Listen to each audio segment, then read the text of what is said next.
اس اجلاس کے انعقاد کے اغراض و مقاصد سے بھی آپ اچھی طرح واقف ہیں۔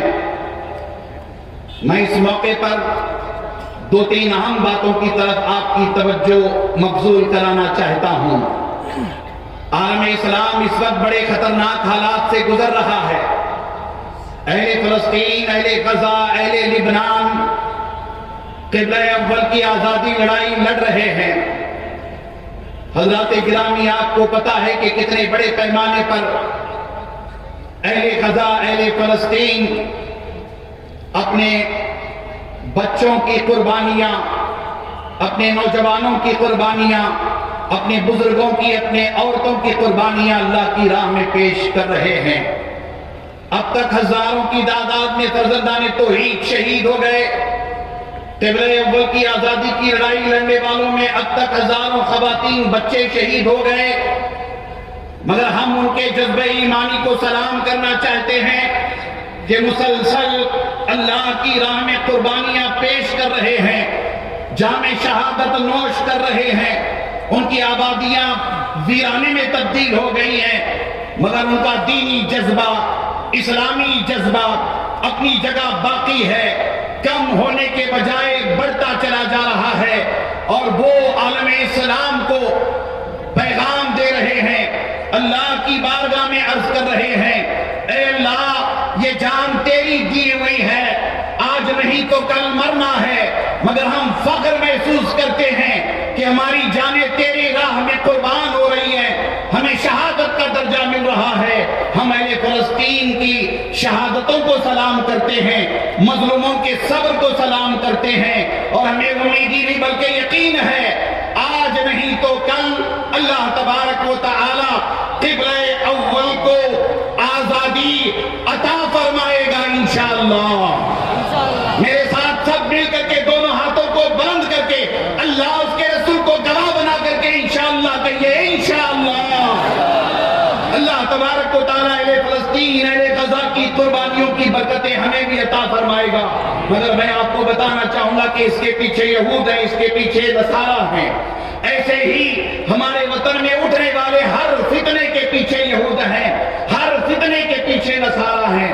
تفصیلی طور پر گفتگو کا وقت نہیں ہے، مگر میں آپ کو بتاتا چلوں، تحفظ شریعت کے حوالے سے، تحفظ اوقاف کے حوالے سے آج گفتگو کی ضرورت اس لیے پڑ رہی ہے کہ ہمارے شریعت کے قوانین میں مداخلت کی جا رہی ہے، اوقاف کے قوانین میں مداخلت کی جا رہی ہے۔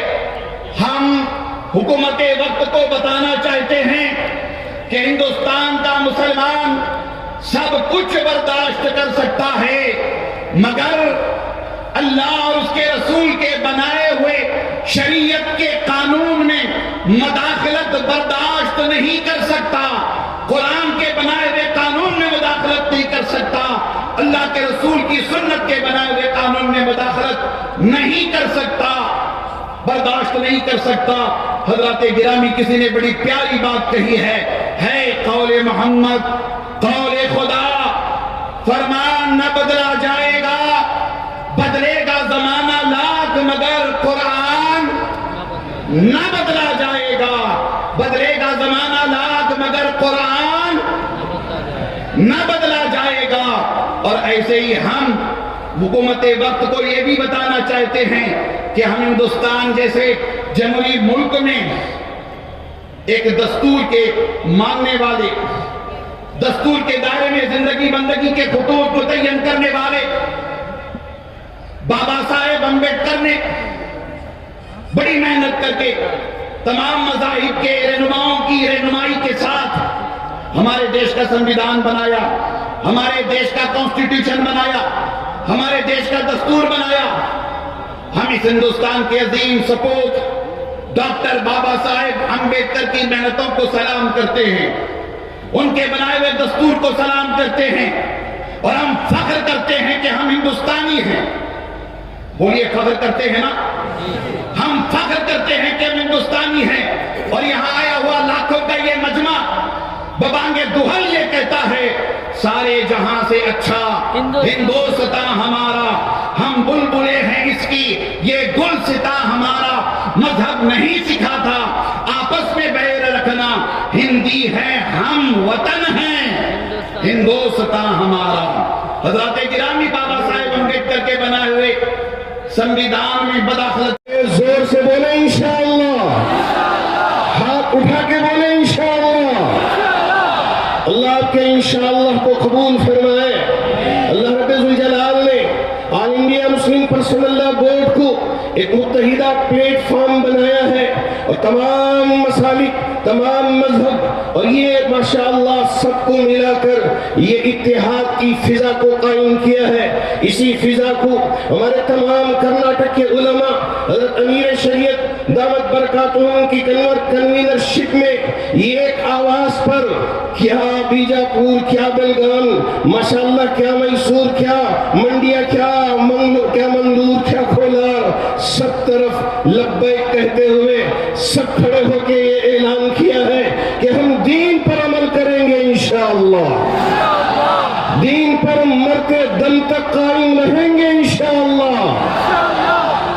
اللہ کا بڑا فضل ہے کہ جب آواز لگائی گئی حضرت امیر شریعت دامت برکاتہم کی جانب سے، تمام ضلعوں سے، تمام تعلقوں سے، بلکہ ہر گھر سے ہمارے ان تمام علماء جو اکابر علماء ہیں ریاست کرناٹک کی، ان کی محنتوں کے ساتھ تمام یہاں میرے دہنے جانب جو علماء کا مجمع بیٹھا ہوا ہے، ماشاءاللہ ان سب نے محنت کر کے یہاں اتنے بڑے عظیم اجتماع کا اہتمام فرمایا ہے۔ اس پر میں آپ سب کو سلام پیش کرتا ہوں۔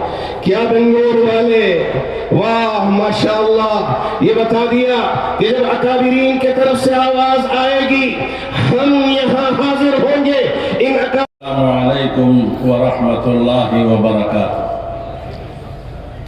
الحمدللہ رب العالمین والصلاة والسلام علی سید المرسلین وعلی آلہ واصحابہ اجمعین، اما بعد، فاعوذ باللہ من الشیطان الرجیم، بسم اللہ الرحمن الرحیم، یا ایہا الذین آمنوا ادخلوا فی السلم کافہ ولا تتبعوا خطوات الشیطان انہ لکم عدو مبین۔ وقال تعالی ان الدین عند اللہ الاسلام۔ وقال تعالی ومن يبتغ غیر الاسلام دینا فلن يقبل منه وهو في الآخرة من الخاسرين۔ صدق الله العظيم وصدق رسوله النبي الكريم، ونحن على ذلك من الشاهدين والشاكرين، والحمد لله رب العالمين۔ سب سے پہلے رب العالمین کی بارگاہ میں سجدہ شکر بجا لاتا ہوں کہ اس نے احقر کو اس عظیم الشان تاریخی و تاریخ ساز اجلاس میں حاضر ہونے اور کچھ گزارشات پیش کرنے کا موقع عنایت فرمائے۔ فقیہ العصر، آل انڈیا مسلم پرسنل لا بورڈ کے صدر باوقار حضرت مولانا خالد سیف اللہ رحمانی دامت برکاتہم، جنرل سیکریٹری بورڈ حضرت مولانا شاہ محمد فضل الرحیم مجددی زید مجدہم، و جملہ نائب صدور و سیکریٹریز، و جملہ اراکین تاسیسی و میقاتی و مدعوین خصوصی امت فیوضہم، عمائدین شہر و سیاسی قائدین و زعماء قوم و دانشوران ملت اور ملک کے مقتدر و معزز علماء کرام اور نوجوانان عزیز، اس مبارک و مسعود موقع پر آپ تمام کا حسب مراتب دلی خیر مقدم کرتا ہوں، مرحبا اہلاً و سہلا کہتا ہوں، اور شریعت اسلامی و شعائر اسلامی کی حفاظت کی فکر اور تڑپ لے کر ریاست کرناٹک و بیرون ریاست سے تشریف لائے ہوئے آپ تمام کی خدمات میں مبارکباد پیش کرتا ہوں۔ ہر بار کی طرح آل انڈیا مسلم پرسنل لا بورڈ کی ایک آواز پر لبیک کہتے ہوئے آپ حضرات کشاں کشاں تشریف لائے اور ملت کے تئیں اپنے جذبہ اتحاد اور دین حمیت و اسلامی غیرت کا ثبوت پیش کیا۔ اللہ تعالیٰ آپ سب کی آمد کو بے انتہا قبول فرمائے۔ بزرگان محترم، الحمدللہ آپ سب جانتے ہیں کہ اللہ تبارک و تعالیٰ کی ذات تمام کائنات اور اس میں بسنے والی تمام مخلوقات کی خالق و مالک ہے۔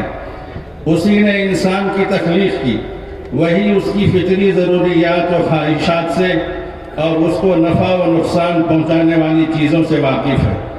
چنانچہ خود اللہ تعالیٰ نے انسان کو دنیا میں کامیابی کے ساتھ زندگی گزارنے کے احکام اور طریقے بھی قرآن و حدیث کے ذریعے بتا دیے۔ ان تمام طریقوں پر چلنا ہی مذہب اسلام ہے۔